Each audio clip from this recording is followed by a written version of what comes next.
Hello and welcome to Radiant Academy. मैं अमोल चेपे आप सभी का स्वागत करता हूं रेडिएंट एकेडमी के इस नए वीडियो में। मंडे की शुरुआत 10 नए वर्ड से ही होनी चाहिए। उसके बाद एक एडिटोरियल का एनालिसिस और फिर एंड में ग्रामर के कुछ questions. This is how you start your preparation for all the exams, जिसमें the morning should start with preparation of English. This is what is suggested. ये मैं सजेस्ट कर रहा हूँ।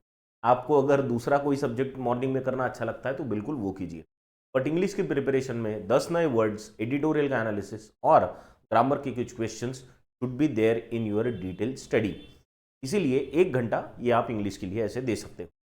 आरआरबी का एग्जाम बिल्कुल पास में है, मुझे पता है उसमें इंग्लिश आपके प्रीलिम्स में नहीं है, फिर भी 1 घंटा ये इंग्लिश के लिए देना ज़रूरी है और आपको ये सब ना करना पड़े, इसलिए 1 घंटा ये आपके लिए लाया हूँ। अगर आपको बेसिक्स से इंग्लिश की तैयारी करनी है तो ये बेसिक इंग्लिश का कोर्स आपके लिए रेडिएंट एकेडमी की ऐप पे है, जिसे आप ले सकते हो, परचेस कर सकते हो, बाय कर सकते हो। And if you put the code RAC20 you will get a discount of 20%। Let us now start with the actual class. आज का पहला वर्ड क्या है? The first word we have today is exculpate. Exculpate, let us read the sentence, फिर समझेंगे इसको। The court exculpated him after a thorough investigation। Court ने thorough investigation के बाद उसको क्या किया? एक्सकल्पेट किया। एक्सकल्पेट किया मतलब क्या किया? उसको माफ किया, उसको गुनाहों से आजाद कर दिया, उसको आरोपों से आजाद कर दिया, गुनाहों से नहीं। उसने गुनाह नहीं किए थे, उस पर आरोप लगे थे, वो आरोपों से उसको बरी कर दिया गया। तो एक्सकल्पेट का मतलब होता है बरी करना, है ना। तो that is to clear of any wrong doing. कोई गलती का आरोप होगा तो उससे उसको बरी कर देना। क्लियर में CLEAR इतना ही स्पेलिंग है ना। सिनोनिम क्या होंगे इसके? इसके सिनोनिम होंगे एक्विट या पार्डन, माफ करना, गुनाहों से बरी कर देना। एंटोनिम्स क्या होंगे इसके? आरोप लगाना या ब्लेम करना। These will be the antonyms of exculpate.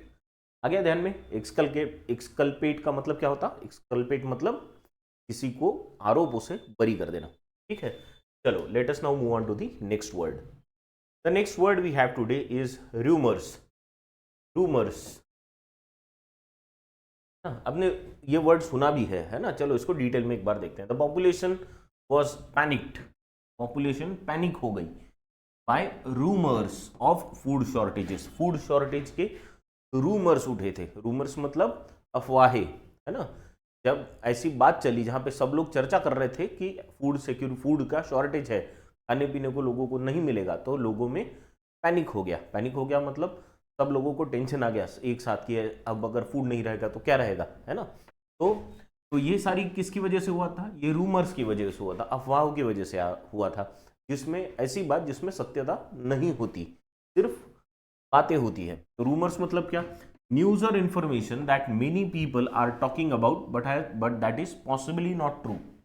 ऐसी चीजों के बारे में लोग बात करते रहते हैं जिसमें सत्यता नहीं होती या होने के बहुत ही कम चांसेस होते हैं। That is called as a rumour. ठीक है, तो सिनोनिम क्या होगा इसका? इसका सिनोनिम विल बी गॉसिप। अच्छा लगता है ना गॉसिप करना? हाँ, ये गॉसिप या हियरसे। हियरसे का मतलब है इसकी उसकी सुनी हुई बातें, जिसकी जांच पड़ताल नहीं हुई है, किसने उसको परख के नहीं देखा, बस बस इसके द्वारा उससे और उसके द्वारा इससे वो बातें चल रही है। राइट। एंटोनिम क्या होगा इसका? इसका एंटोनिम होगा फैक्ट्स या एविडेंसेस या प्रूफ्स। राइट, चलो नेक्स्ट वर्ड पे जाएंगे। Which is the next word that we have? The next word we have is offence. Offence, है ना। तो ऑफेंस देखेंगे। The child himself told the teacher that he had committed an offence. Child ने खुद ही teacher को बताया कि उसने ऑफेंस किया था, ऑफेंस कमिट किया था। अब ऑफेंस का मतलब होता है क्राइम, कोई गलती कर दी या क्राइम कर दिया या गुनाह कर दिया, that is called as an offence. Offence is a noun. ठीक है, ये एक नाउन है। ठीक, कमिटेड एन ऑफेंस, इसलिए इसको एन लगा है। ब्रेकिंग ऑफ लॉ और अ रूल ना, कोई नियम बनाया है, टीचर ने क्लास में कोई नियम बनाया है और वो बच्चे ने तोड़ दिया, तो वो उसने खुद ने जाके टीचर को बताया कि ये मेरी गलती है, मैंने इसे किया है। तो गलती को, गुनाह को क्या कहेंगे हम? ऑफेंस कहेंगे। ठीक है, ऑफेंस के वैसे दो मीनिंग हो सकते हैं, एक अटैक करना भी होता है, ऑफेंड, है ना, जिसका फिर एंटोनिम डिफेंस होता है, तो वो ऑफेंस अलग है। यहाँ पे जो ऑफेंस का मतलब है वो क्या है?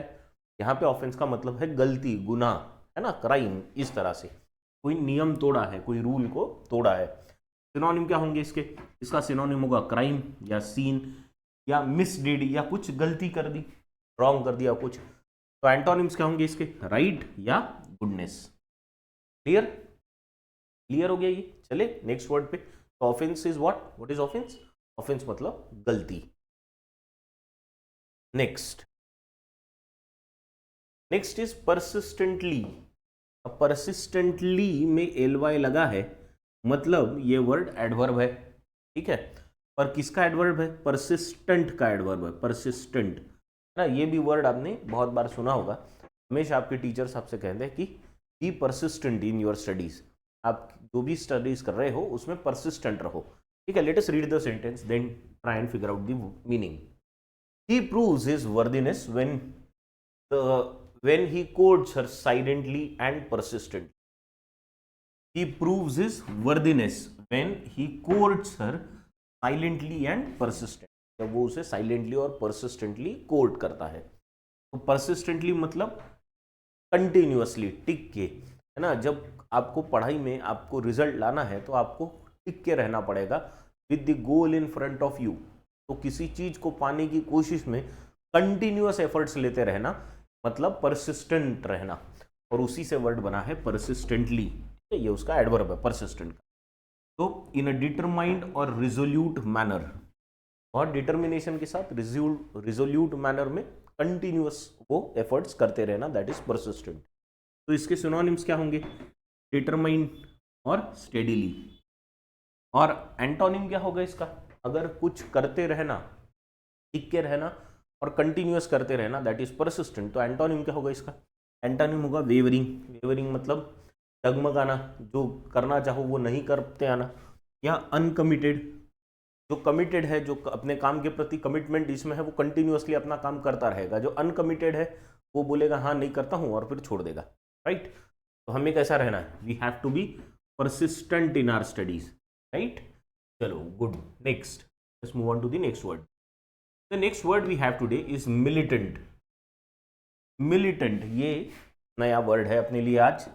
मिलिटेंट, अगर आप न्यूज़पेपर्स पढ़ते हो तो militant is a very common word in newspapers. क्या है sentence? The militant group Hamas, अभी पता है हमास और इजराइल के बीच में लड़ाई चल रही है। The militant group Hamas claimed 5 of the 9 killed in this refugee camp this year as their fighters, ये सेंटेंस इनकम्प्लीट है, as their fighters did something something, कुछ होना चाहिए था।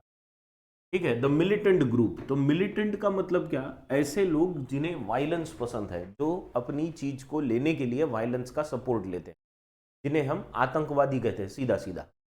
तो आतंकवादी बोले तो मिलिटेंट्स। तो हमास ये एक आतंकवादी संगठन है। ठीक है, ये पैलेस्टाइन फ्री होना चाहिए इस देश से लड़ रहा है। तो हमास क्या हो गया? It's a militant group. तो एक मिलिटेंट ग्रुप हो गया, राइट, जो अपने ऑब्जेक्टिव को पाने के लिए वायलेंस का सहारा लेते हो, उन्हें हम कहेंगे मिलिटेंट। तो मिलिटेंट मतलब क्या? It's a noun, someone who favours violent methods to achieve goals. अपने गोल्स को अचीव करने के लिए वायलेंट मेथड्स यूज करते हैं। ठीक है, सिनोनिम क्या होगा इसका? प्रोवोकर्स, बराबर, या फाइटर्स। देखो, fighters is used in good term, whereas militants is used in negative way. ठीक है, मिलिटेंट मतलब आतंकवादी हो गया, फाइटर जो अपने देश की सुरक्षा के लिए लड़ रहा है वो फाइटर हो गया। राइट? Next, antonym. एंटोनिम क्या हो गया? कोई पीसफुल है, शांति प्रिय है व्यक्ति, या कंप्लायंट है, जो नियम बनाए उसके अकॉर्डिंग चलता है। ठीक है, वो भी अपने देश के लिए लड़ेगा, वो भी गोली मारेगा, पर वो देश की सुरक्षा के लिए गोली मारेगा, किसी पे हमला करने के लिए गोली नहीं चलाएगा। राइट? उसे बोलेंगे हम कंप्लायंट। समझ गया? मिलिटेंट, मिलिटेंट मतलब आतंकवादी। चलो next word we have is hurdles. Hurdles, hurdles आपने रेस देखी होगी ना, हर्डल्स वाली। कैसी रेस होती है? यहाँ पे भागना तो पड़ता है पर बीच में हर्डल्स रखे होते हैं जिसपे जंप करके जाना होता है. Let us read the sentence and then figure out the meaning. The same hurdles have been found in many individual countries. अलग अलग कंट्रीज में ऐसे हर्डल्स बहुत सारे आते हैं.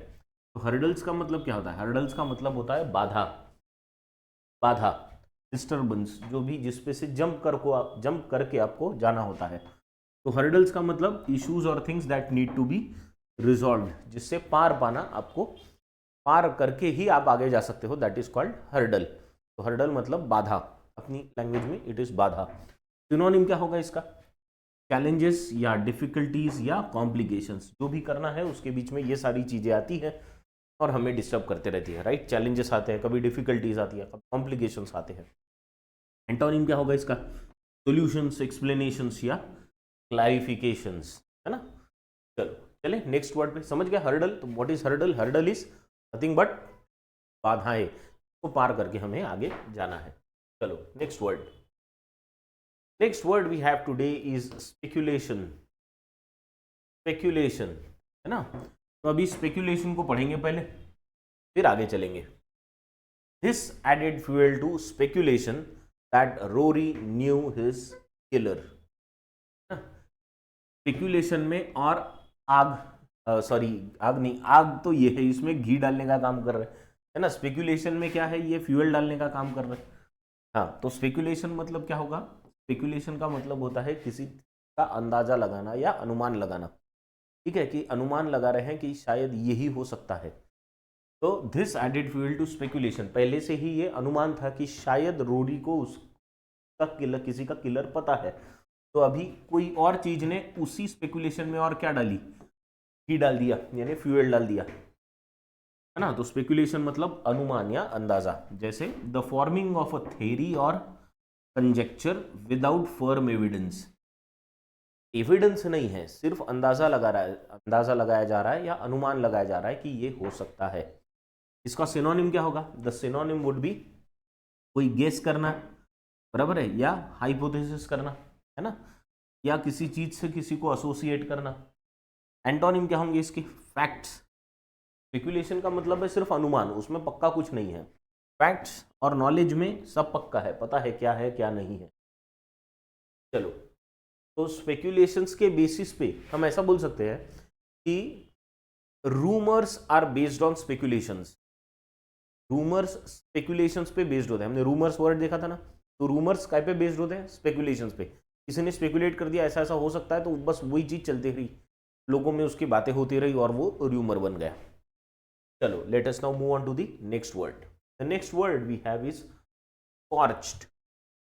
स्कॉर्च्ड ये नया वर्ड है. स्कॉर्चिंग, अगर आप एग्रीकल्चर की फील्ड में काम करते हो या एग्रीकल्चर पता है तो आपने स्कॉर्चिंग ऑफ लीव्स देखा होगा, पत्तों का ऐसा मुरझा जाना गर्मी की वजह से, दैट इज कॉल्ड स्कॉर्चिंग. देखो let us read the sentence. The iron was too hot and it scorched the dress. ये तो सबने देखा है. आयरन का मतलब यहाँ पे जिससे आप कपड़े को आयरन करते हो, है ना, प्रेस करते हो, अपनी इजी लैंग्वेज में प्रेस. तो प्रेस इतनी गर्म हो गई थी कि कपड़े गर्म, बहुत ज़्यादा गर्म, इससे कपड़े क्या हो जाते हैं? ऐसे सिकुड़ जाते हैं ना. तो उसे कहते हैं स्कॉर्चिंग. पत्तों का साथ भी ऐसा ही होता है, जो बहुत धूप में पत्ते फूल ऐसे मुरझा जाएंगे उसे कहेंगे हम स्कॉर्च हो जाना. तो स्कॉर्च्ड बहुत ज़्यादा गर्मी से जल जाना और उससे सिकुड़ जाना, that is scorching. To burn so और sear the surface of something. किसी कोई भी चीज का सरफेस सिकुड़ जाना बहुत गर्मी की वजह से, दैट इज स्कॉर्चिंग. तो सिनोनिम क्या होगा इसका? Roasted, card. कार का मतलब क्या होता है? सार का मतलब होता है जख्म, जख्मी हो जाना. बर्न्ड. ये सिनोनिम्स है, इतना याद रखना. Synonyms are not, synonyms cannot have exactly the same meaning as the main word. They will have more or less similar meaning, है ना. एंटोनिम क्या होगा? Smooth surface. अगर नई पत्ती है कोई तो एकदम स्मूथ रहेगी, और वही अगर उस पर बहुत धूप गिरी तो वो स्कॉर्च हो जाएगी, सिकुड़ जाएगी. समझ गए? क्लियर. चलो नेक्स्ट वर्ड पे जाएंगे. The next word we have is restrain. कौन सा वर्ड है? रिस्ट्रेनिंग या रिस्ट्रेन, ये वर्ड है रिस्ट्रेन. ठीक है. Hospital orderlies needed to restrain the patient.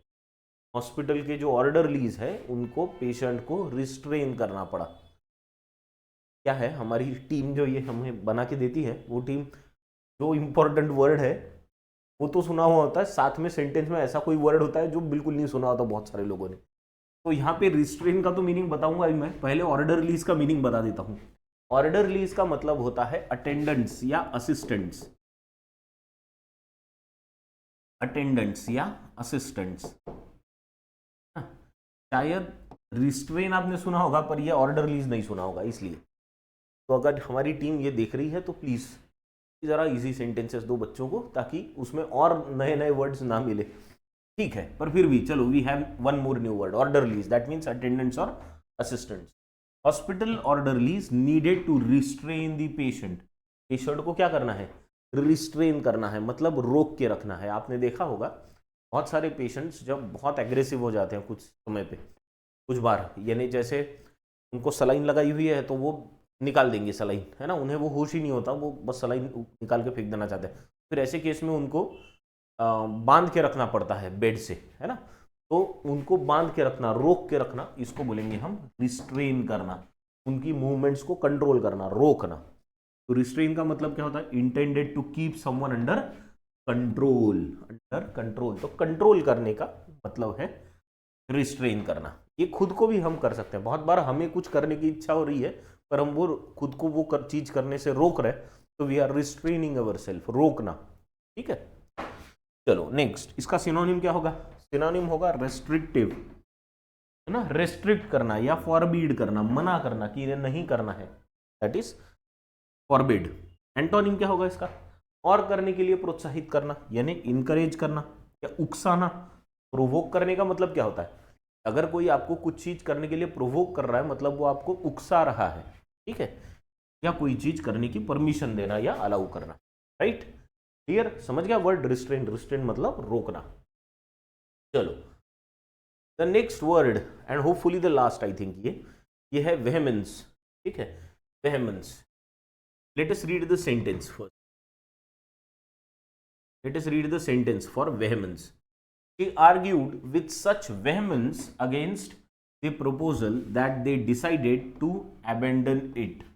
उसने प्रपोजल के विरोध में, अगेंस्ट, है ना, उसने प्रपोजल के अगेंस्ट में आर्ग्यू किया। और कैसा आर्ग्यू किया? विथ वेहमेंस। वेहमेंस मतलब पूरी ताकत से, पूरी फोर्स से, है ना। जब जब आपको किसी चीज को अपोज करना है या उसको सपोर्ट करना है तो लोग कहते हैं वेहेमेंटली सपोर्ट करो या अपोज करो। वेहेमेंटली मतलब पूरी ताकत से, पूरी फोर्स से, ठीक है। तो वेहेमेंस का मतलब क्या होता है? With complete force, vehemence. Vehement ये भी उसका अलग फॉर्म है, ठीक है। वेहेमेंटली फिर उसका एडवर्ब हो जाएगा, और वेहेमेंट एडजेक्टिव है और वेहेमेंस ये नाउन हो गया। तो वेहेमेंस इज नाउन विथ ग्रेट फोर्सफुलनेस और इंटेंसिटी इन वंस फीलिंग और एक्सप्रेशन, ना, अपनी फीलिंग या एक्सप्रेशन में बहुत फोर्सफुली कुछ करना, called वेहेमेंस।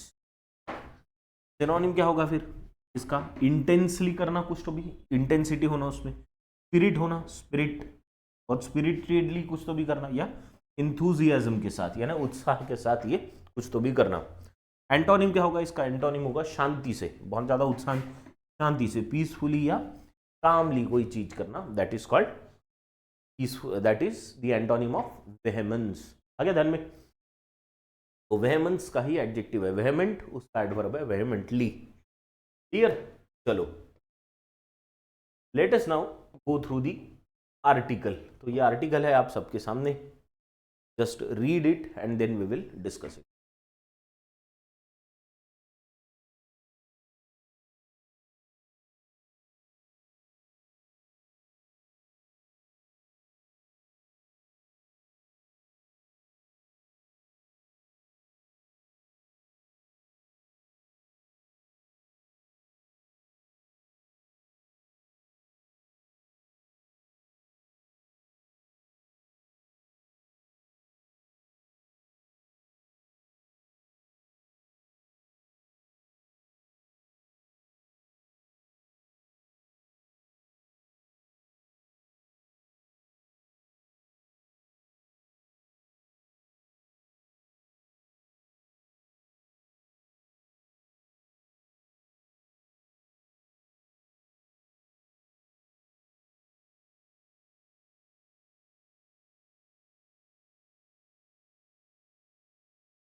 Done.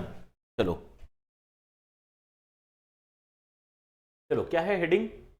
Questionable intent. Questionable intent, intent का मतलब क्या होता है? इंटेंट मीन्स इरादा करना है ना, या हेतु, जिसे हम कहेंगे इरादा या हेतु किसी चीज का, दैट इज कॉल्ड इंटेंट। तो क्वेश्चनेबल इंटेंट है, यानी इरादे पे या उस हेतु पे प्रश्न चिन्ह है, सवाल है। On the Maharashtra special public security bill 2024, एक नया बिल आया है महाराष्ट्र गवर्नमेंट ने, जिसका नाम है Maharashtra special public security bill 2024। उस पे, उसके इंटेंट पे, उसके हेतु पे, इरादे पे सवाल उठाया जा रहा है, इसके द्वारा, ऑथर द्वारा। The bill tabled by Maharashtra government to tackle, tackle मतलब डील करना, ये वर्ड हम अभी 2-3 बार देख चुके हैं, ठीक है। To tackle unlawful activities by organisations, कौन सी organisations? Link to left wing extremism, left wing के एक्सट्रीमिज्म से रिलेटेड जो है, उससे जो रिलेटेड ऑर्गेनाइजेशंस हैं, उनको टैकल करने के लिए, उनसे डील करने के लिए सरकार ने एक बिल लाया है। तो उसके बारे में कह रहे हैं कि it is unnecessary and perhaps even unconstitutional. एक तो इसकी जरूरत नहीं है, this is what the author is saying, कि इसकी जरूरत नहीं है, या ये अनकॉन्स्टिट्यूशन है, अनकॉन्स्टिट्यूशनल है, मतलब कॉन्स्टिट्यूशन के नियमों के खिलाफ है। When existing laws seem adequate to tackle extremism, जब अभी जो लॉज है वो तो सही है, एडिक्वेट है, एडिक्वेट है मतलब सफिशिएंट है, अभी के laws are sufficient to tackle extremism, and the area affected by left wing extremism is limited in the state, the only reason such a proposal has been made could be an oblique intent to crack down on lawyers, dissenters and human rights activists involved in taking up cause of the marginalized। ठीक है, बहुत बड़ा sentence था, तो ध्यान से धीरे धीरे समझेंगे। पहले क्या बोला है? When existing laws seem adequate, जब अभी जो लॉज है वो सफिशिएंट है, तो फिर नया लॉ क्यों लाया? एंड, और क्या? The area affected by left wing extremism, जो एरिया है जो लेफ्ट विंग एक्सट्रीमिज्म से अफेक्टेड है, महाराष्ट्र में का एरिया जो लेफ्ट विंग एक्सट्रीमिज्म से अफेक्टेड है, that is limited in the state, वो बहुत कम है, बहुत छोटा सा है। जैसे हम कह सकते हैं हमारे यहाँ पे नक्सलवादी एक्टिविटीज जो होती है, नक्सलवादी is a part of left wing extremism, तो ये एक्टिविटीज बहुत ईस्ट में होती है, बराबर, ईस्टर्न पार्ट ऑफ महाराष्ट्र, यानी गढ़चिरौली के उधर अगर हो रही है तो उधर तो बहुत लिमिटेड पार्ट में है, तो फिर ये बिल क्यों लाया जा रहा है, ऐसा ऑथर का सवाल है, ठीक है। तो is limited in the state, तो सिर्फ एक रीजन हो सकता है, the only reason that a proposal has been made, एक ही रीजन है कि उसके पीछे इनको, ऑथर को ऑब्लिक इंटेंट लग रहा है, मतलब इरादा नेक नहीं लग रहा। एक तो इरादा तो है इनका कुछ, तो भी ऐसा लग रहा है, और वो नेक नहीं है, ऑब्लिक है, तिरछा है, सीधा नहीं है, तिरछा है, ठीक है। और क्यों, वो भी बता गया, involve in taking up the cause of the, sorry, oblique intent किस लिए? To crack down on lawyers, dissenters and human rights activist. ये लॉ क्यों लाया गया, ये बिल क्यों लाया गया? लॉ नहीं बना अभी, बिल क्यों लाया गया? ताकि ऐसे जो लॉयर्स हैं या डिसेंटर्स है, डिसेंटर्स मतलब निर्णय के अगेंस्ट जाने वाले, किसी निर्णय का अपोज करने वाले, वो अच्छा नहीं लगा तो उसके अगेंस्ट आवाज उठाने वाले, इनको बोलेंगे dissenters, and human rights activist. तो ये लोग किनके लिए आवाज उठाते हैं? जो मार्जिनलाइज्ड है, ठीक है। तो इनको पकड़ने के लिए, इनको रोकने के लिए ये बिल लाया गया है। द बिल में fall foul of constitutional provisions, bill fall foul हो सकता है कॉन्स्टिट्यूशनल प्रोविजंस के। फॉल फाउल का मतलब क्या होता है? फॉल फाउल का मतलब होता है नियमों को तोड़ना। Fall foul means to break the rule, right. तो यहाँ पे कौन से रूल ब्रेक कर रहा है ये बिल? ये बिल कॉन्स्टिट्यूशन के जो प्रोविजंस है उनको ब्रेक कर रहा है, बराबर, इसलिए उसको फॉल फाउल कहा गया है। द बिल में fall foul of constitutional provisions as it contains, क्यों ऐसा क्यों कहा गया है? बिकॉज उसमें क्या है? As it contains overboard terms.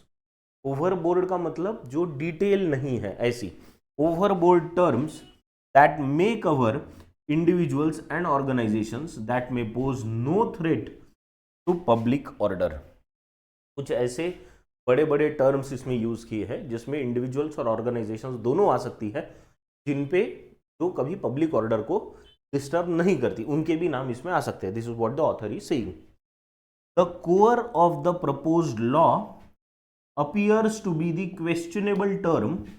का जो कोर है, पूरे जो बिल का जो कोर है, वो एक टर्म इनको लग रही है, and that is called urban Naxal. Urban Naxal मतलब ऐसे नक्सलवादी जो शहरों में रहते हैं. This is what the government says, and people और left wing supporters they oppose it. They say there are no such things like urban Naxal. तो ऑथर को ये लग रहा है कि ये अर्बन नक्सल वाली जो कंसेप्ट है राइट विंग की, वो कंसेप्ट के बेसिस पे ये बिल बना है. This is what the author is saying. even though the phrase itself does not find a place in the Maharashtra Special Public Security Bill. ये ऐसी फ्रेज, अर्बन नक्सल नाम की ये फ्रेज वैसे तो बिल में डायरेक्टली दी नहीं गई है, बट फिर भी इसका कोर शायद उसी में है. This is what the author thinks. The statement of objects and reasons talks about safe houses and urban dens of the Maoist network in the city. Maoist मतलब माओवादियों का नेटवर्क. माओवादी मतलब ऐसे लोग जो माओ ज़ेडोंग के प्रिंसिपल्स पे चलते हैं, ठीक है. तो इनके सेफ हाउसेस या ऐसे घर जिनमें ये रहते हैं या इनको सपोर्ट पहुंचाया जाता है, या अर्बन डेंस ऐसी जगह शहरों में जहां से इनको सपोर्ट किया जाता है. तो ये दो वर्ड्स उस बिल में है, लेकिन अर्बन नक्सल ये वर्ड उसमें कहीं नहीं मिलता. This is what the author is saying. ठीक है, चलो next. Read the next part and then we will discuss this.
Done?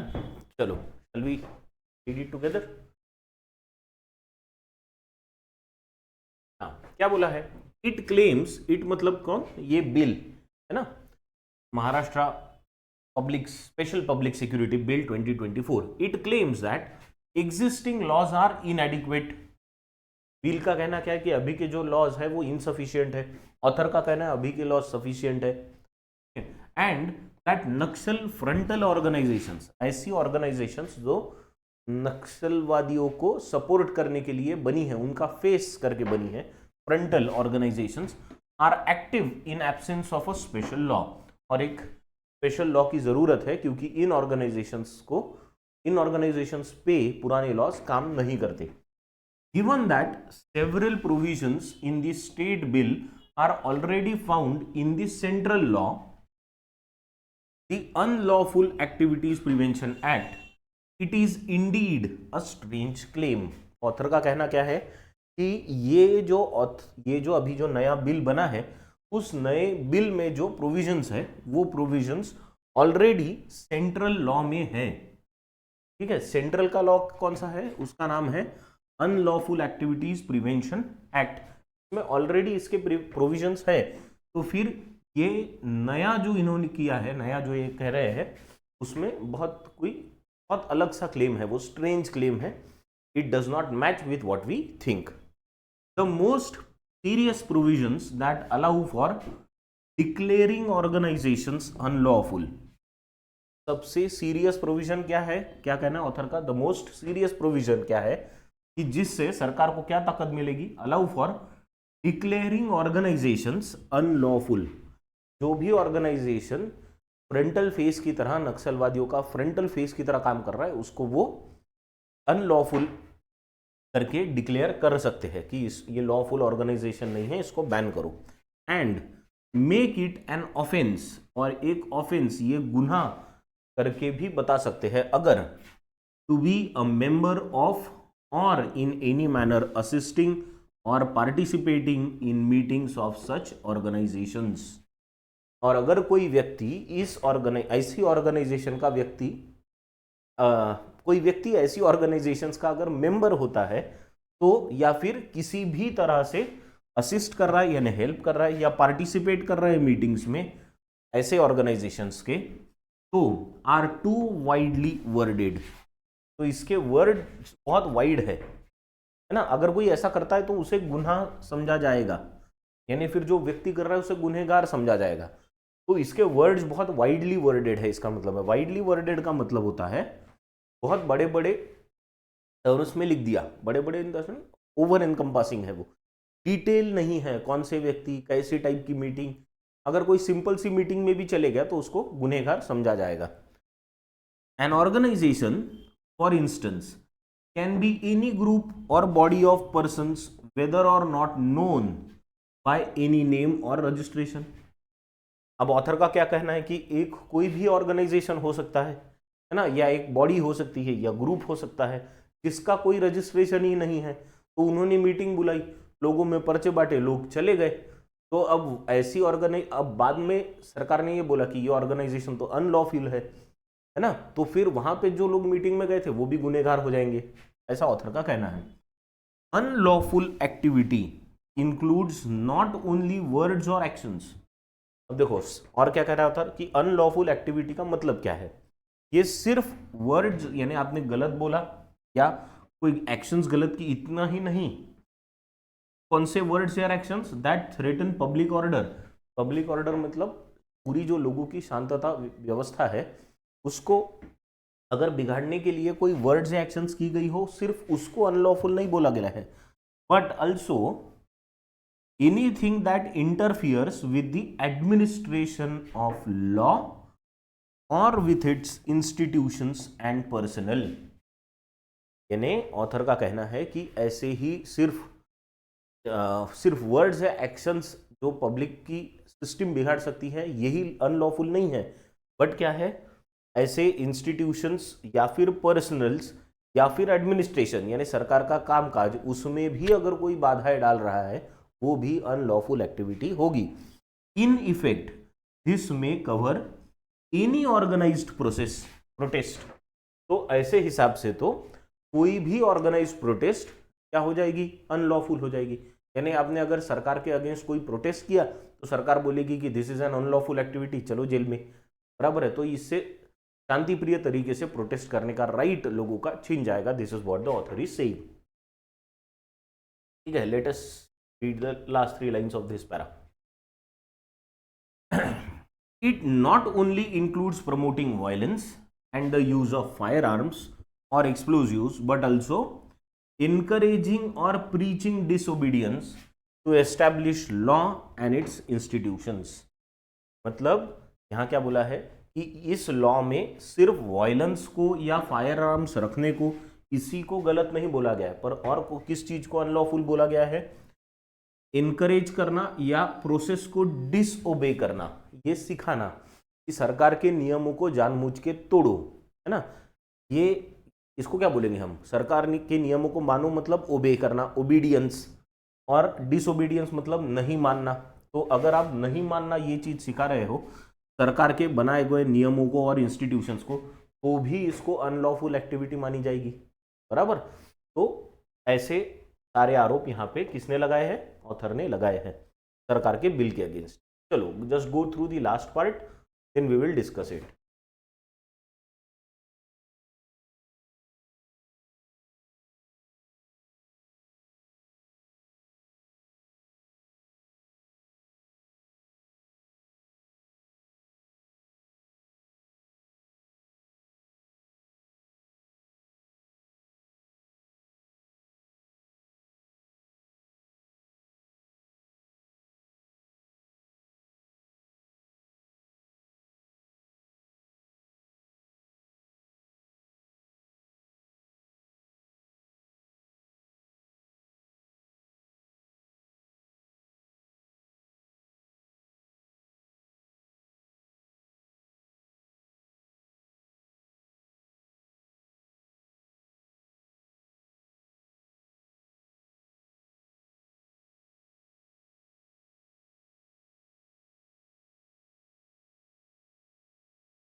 ठीक है, done.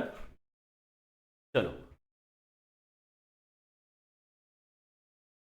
This may be interpreted to include protest against और even condemnation of police excess. इसका मतलब क्या है? ये ऑथर बता रहा है इसका मतलब क्या है कि अगर आप कंडेम करो किसी चीज को, यानी कुछ चीज हुई है उसको बोलो कि ये गलत है, आप जो कर रहे हो वो गलत है, condemnation of what? Of police access.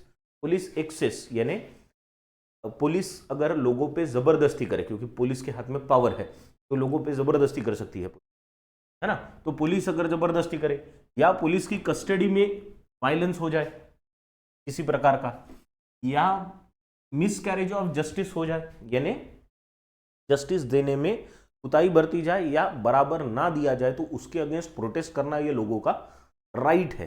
तो ऐसी चीजों को भी अनलॉफुल एक्टिविटी बोलेंगे क्या इस लॉ के under? This is the question that the author is asking. While committing an unlawful activity may entail a jail term up to 7 years।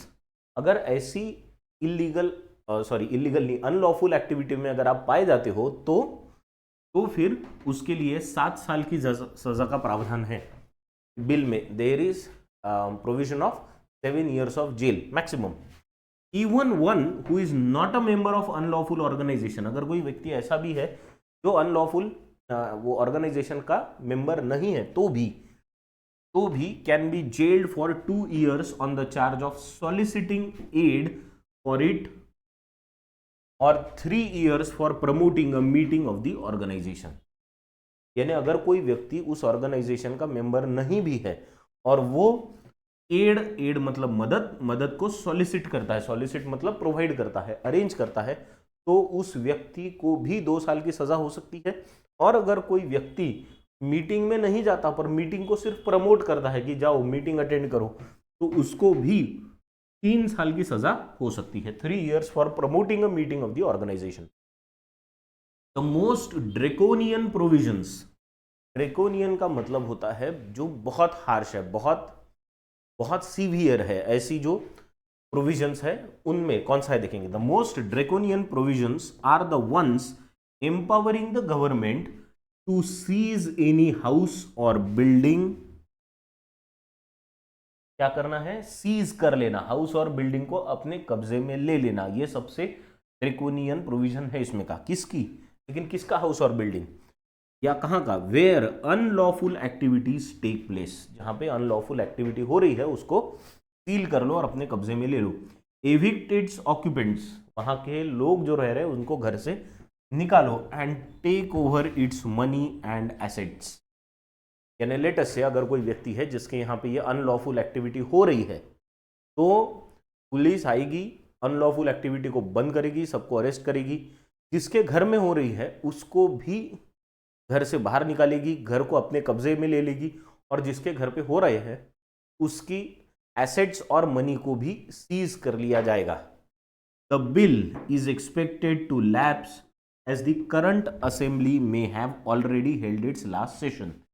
इस असेंबली सेशन में तो ये पास नहीं होना है क्योंकि असेंबली सेशन खत्म हो चुका है before elections later this year, but the questionable intent may survive into future regimes too. तो इनका क्या कहना है ऑथर का कि इस साल तो ये बिल पास नहीं होना है क्योंकि असेंबली का सेशन पूरा हो चुका है, बराबर है, पर फिर भी ये बिल जो इंटेंट से लाया गया था उस पर सवाल कर रहे हैं, है ना। और फ्यूचर जो रिजीम्स रहेंगे, रिजीम्स मतलब अगले सरकारें, रिजीम का मतलब क्या, सरकार, तो अगली सरकारों में भी इस ऐसे बिल आते हैं क्या सामने, वो देखना पड़ेगा। क्लियर, समझ गया पूरा पैसेज।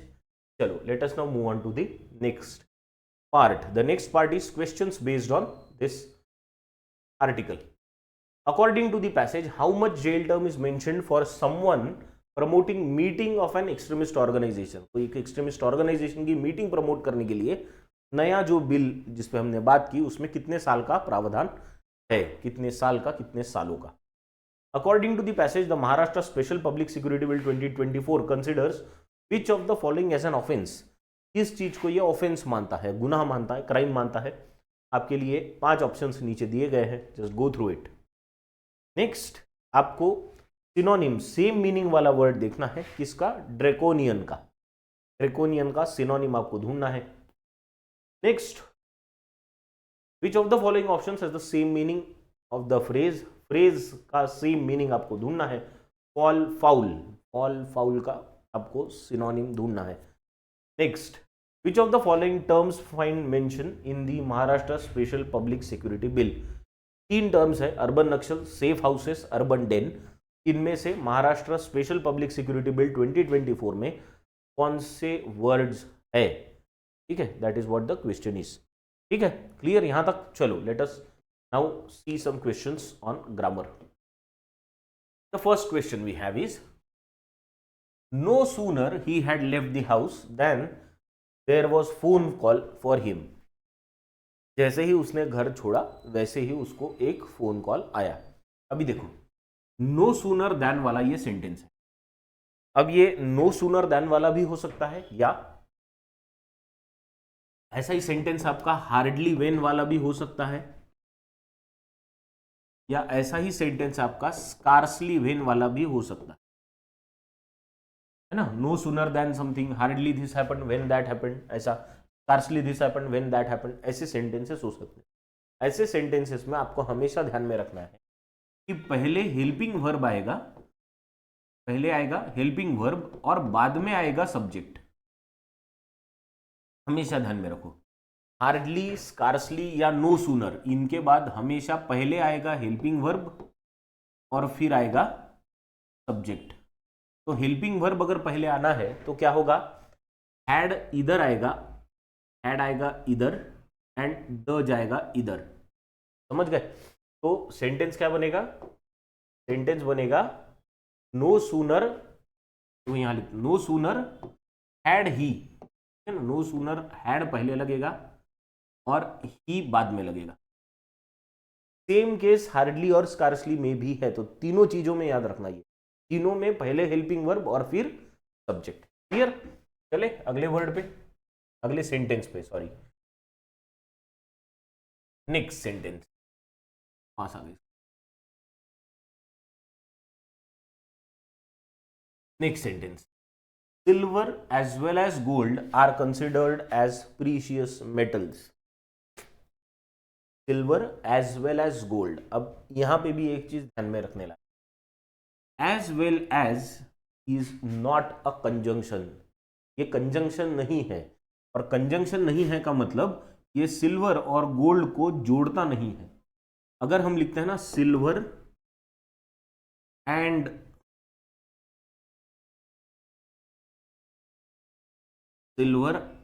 गोल्ड, तो एंड क्या करता है, सिल्वर और गोल्ड को जोड़ देता है, ऐड कर लेता है ये, तो ये दोनों ऐड होने की वजह से सब्जेक्ट आपका प्लूरल बनता है, इसलिए यहां पे आर यूज किया जा सकता है जो कि बराबर रहेगा।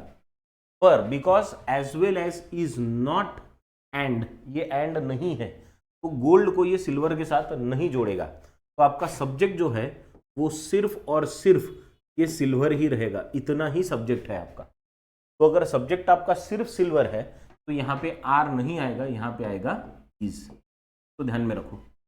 ठीक, ये आपका पॉजिटिव डिग्री जो होती है ना वैसा है ये, as good as bad as, समझ गए? तो ये वो टाइप का है, this is not a conjunction, इतना ध्यान में रखो। ठीक, क्लियर? चले नेक्स्ट वर्ड पे, चलो next word, in this novel, in this novel I came across some words which meaning I do not know। तो इस नॉवेल में मैंने कुछ ऐसे वर्ड्स ढूंढे जिनका मीनिंग मुझे नहीं पता था, तो जिनका के लिए हम विच यूज नहीं करते, यहाँ पे क्या करेंगे हम, यहाँ पे whose meaning I do not know है। कुछ ऐसे वर्ड्स मैंने उस नॉवेल में देखे जिनके मीनिंग्स मुझे पता नहीं थे। चलो फोर्थ वाला देखेंगे, To my point of view, he should not have behaved in such a manner. To my point of view, he should not have behaved in such a manner. To my point of view नहीं होता कभी, है ना? It is either you can say from my point of view or according होना चाहिए, फिर according to my point of view ऐसा होता है, बराबर है, या in my point of view, ये कुछ भी चलेगा, but to my point of view नहीं होता, समझ गए? तो यहां पहले ही पार्ट में एरर है। चलो लास्ट पार्ट पे चलेंगे, the old man climbed 7 floors with hardly no effort at all.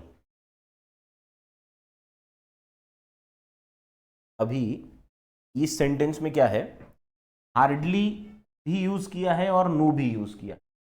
Hardly is actually a negative word, hardly का मतलब होता है शायद ही, मतलब वो ऑलमोस्ट नो कहने जैसा है, और नो ये भी निगेटिव है, तो दोनों निगेटिव एक के बाद एक नहीं रह सकते, एक सेंटेंस में नहीं रह सकते, बराबर है?